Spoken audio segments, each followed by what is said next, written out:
Now let's do one thing. Let's add few more things into the module. So in order to do that, we'll go to the module.js, mymodule.js file. We'll return the current date using some function.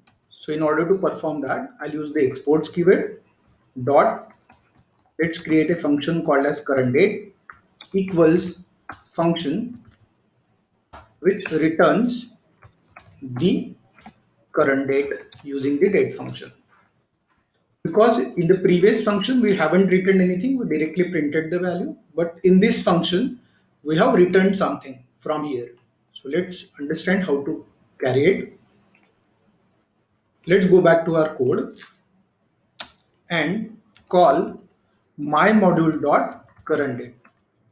So mymodule.curDate is going to return you the current date, so you can hold it somewhere. So let's take an example variable.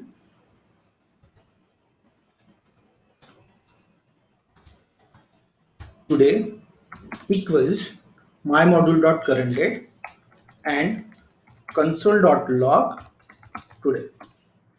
Let's save it, go back, clear the console and run node the file name, and it should log the current date and time into your log.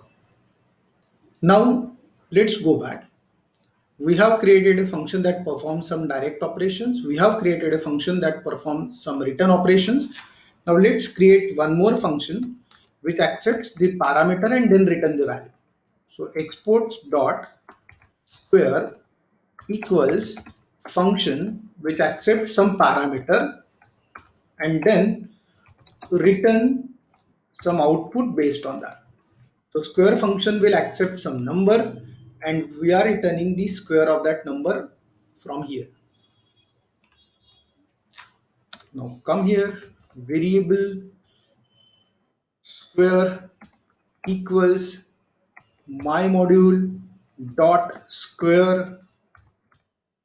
Say I'll pass 2 and then console.log, log the square.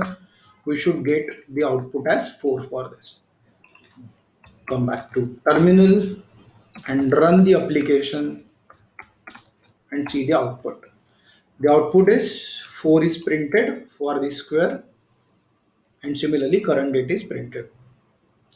Now as we have seen the custom module creation in Node.js, here comes your task number 3 in the series. That is, in the same mymodule.js, you need to create a function readFile which will accept the file name as a parameter and it returns the file content will be returned. So you need to create this function, implement it and execute and test it. So before proceeding towards the next session, I would recommend you guys to complete the tasks along with the video sessions. So stay tuned for the upcoming sessions. Thanks.